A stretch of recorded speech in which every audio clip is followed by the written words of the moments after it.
Hoje eu quero fazer algo completamente diferente que eu já fiz aqui no canal. Vou falar hoje de um mangá, de um livro, né? Vou fazer uma resenha de um livro. Livro esse chamado Marcha para a Morte, do Shigeru Mizuki. A razão pela qual eu tô fazendo um review de um livro num canal de cinema é porque eu li ele recentemente e, de verdade, esse livro ele é muito cinematográfico. Existe uma noção cinematográfica muito grande por trás dessa leitura. E eu já li vários outros livros de guerra, né? Já li Maus, já li o Nada Novo no Front, O Mais Longo dos Dias, mas esse aqui ele é especial, viu? Pra mim foi uma surpresa encontrar esse nível cinematográfico dentro de um quadrinho. Por isso hoje eu vou revisar esse livro por completo, vai ser uma resenha completa com spoiler e tudo. Então se você precisa só de uma recomendação e tudo, não quer o spoiler se você não leu, já fica aqui no começo a recomendação, não precisa ver o vídeo inteiro, leia esse livro sem medo nenhum. Pega esse livro e lê, aproveita que lançou no Brasil, ele tá na Amazon, muito acessível esse livro. E se você gostar desse estilo de vídeo, tá? Me avisa nos comentários,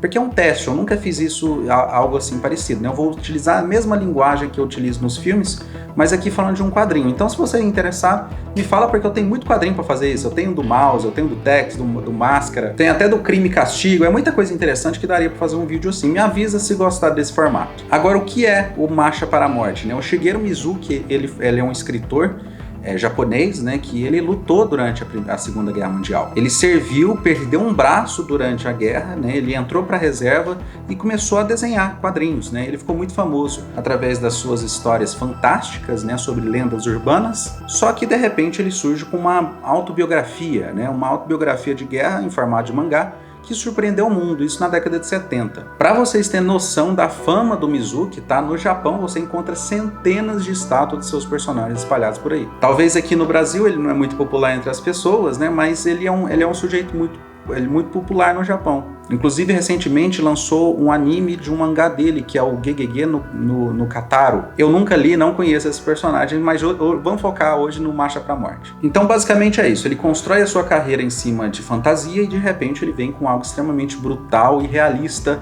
sobre a guerra. Então, vamos agora revisar ele. A história começa no mar. A gente vê navios se aproximando de uma ilha tropical. A gente tem um mapa no começo do livro, né, para se localizar, e logo a gente está num acampamento militar dentro da ilha. Tem muito alívio cômico aqui, né? A gente acompanha o dia a dia dos soldados. São jovens que vivem nesta ilha com uma missão de simplesmente proteger o ponto. Ninguém sabe a razão, o motivo, mas eles têm que ficar ali porque foi mandado por um superior. Repare como o cenário, né, a natureza é muito bem desenhada, é muito detalhado. Existe muito detalhe na natureza, enquanto os personagens humanos são simples. Os traços são simples. Olha o contraste entre um animal, as folhagens e um ser humano. Em vários momentos a ilha é citada como um paraíso, tá? Mas logo a gente vê que esse lugar não é tão amigável assim não.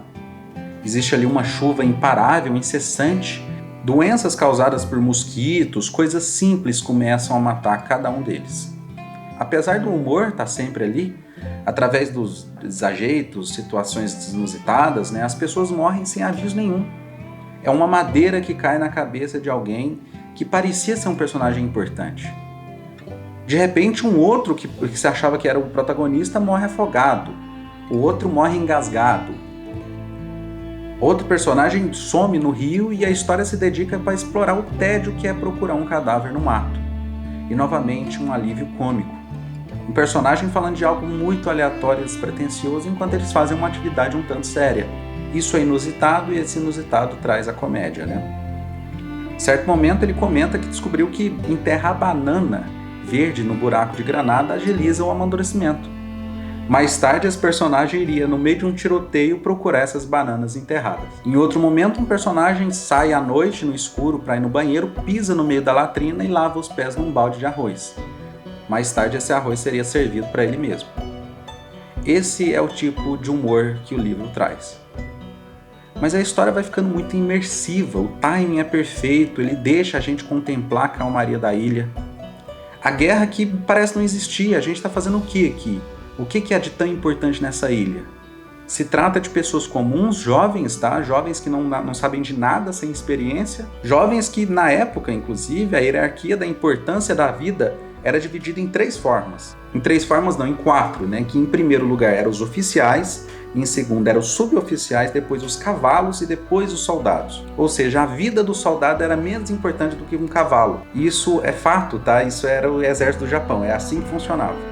Ou seja, nessa guerra, o que menos importa é a vida deles, tá? Eles apanham, são maltratados, morrem à toa.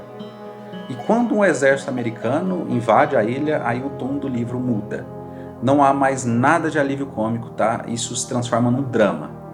Eles são acuados para o meio da ilha, sem alimento, sem água, e são bombardeados diariamente.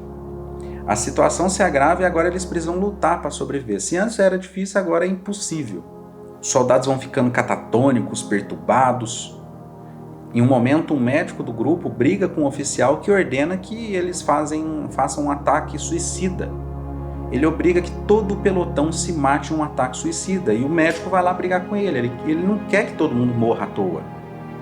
Porque todo o exército do mundo permite a rendição e o nosso exército japonês não permite. É melhor morrer do que ser rendido. Sem sucesso, o que ele faz é se suicidar. Percebe que mais tarde, por exemplo, 2 personagens decidem cometer o harakiri para demonstrar honra, né? E a cena é fantástica, porque o som do mar ele domina o cenário.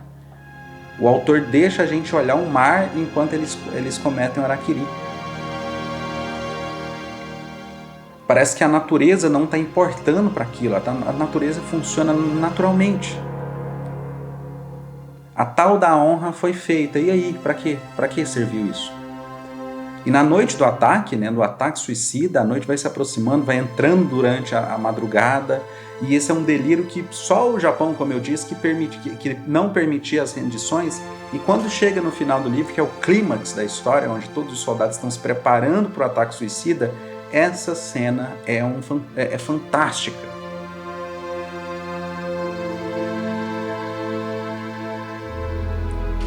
Eles partem para cima do inimigo sem recurso algum, tá? Em completa desvantagem, sabendo que não há outro final a não ser um massacre. E o oficial que ordenou, né, ele decide recuar. Como um covarde, ele deixa todo mundo ir sozinho, sem ele, sem um oficial para dar ordem, né? E assim a gente assiste todo mundo morrendo sem nenhum pudor. A gente reconhece os personagens pelos pedaços, né? A cena é gráfica, é assustadora. É uma madrugada de mortes. E na manhã seguinte, o nosso protagonista ele acorda. Ele acorda por causa de um buraco no seu rosto que estava entrando moscas.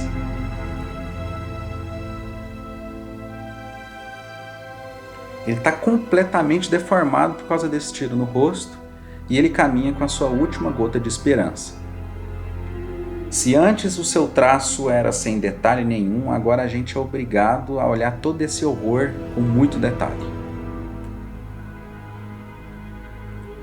De longe a esperança aparece, alguém para resgatar, mas não, era inimigo e eles o finalizam com um tiro na barriga. Nas próximas 5 páginas o que a gente vê é o resultado daquela madrugada, daquela batalha, melhor, daquele massacre. São corpos espalhados e uma natureza que aos poucos toma seu lugar de volta. Como eu disse, a natureza parece não importar, ela só vive. O que havia nessa posição para que tivesse de ser protegida a custo de tanto sacrifício? Essas são as palavras reais de um soldado que protegeu o posto.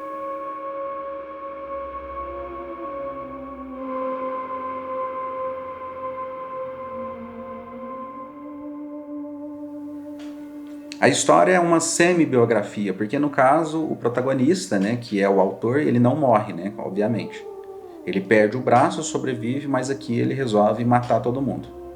É muito antiguerra, né? É como eu disse, a nível além da linha vermelha, a lista de Schindler. Isso aqui deveria virar um filme urgentemente, gente, urgente. Como eu disse, esse livro tem uma capacidade, uma potencialidade gráfica que é muito cinematográfico isso aqui, gente. É um desperdício esse quadrinho não ser tão popular, né? Então fica a recomendação, se você não leu e eu te dei todo o spoiler, leia mesmo assim. E não esquece de me falar nos comentários o que você achou desse formato. Se você acha que funciona, se você acha que eu deveria fazer com outros. Mas é isso, deixa o seu comentário, like, se inscrever no canal, aquela coisa toda de sempre.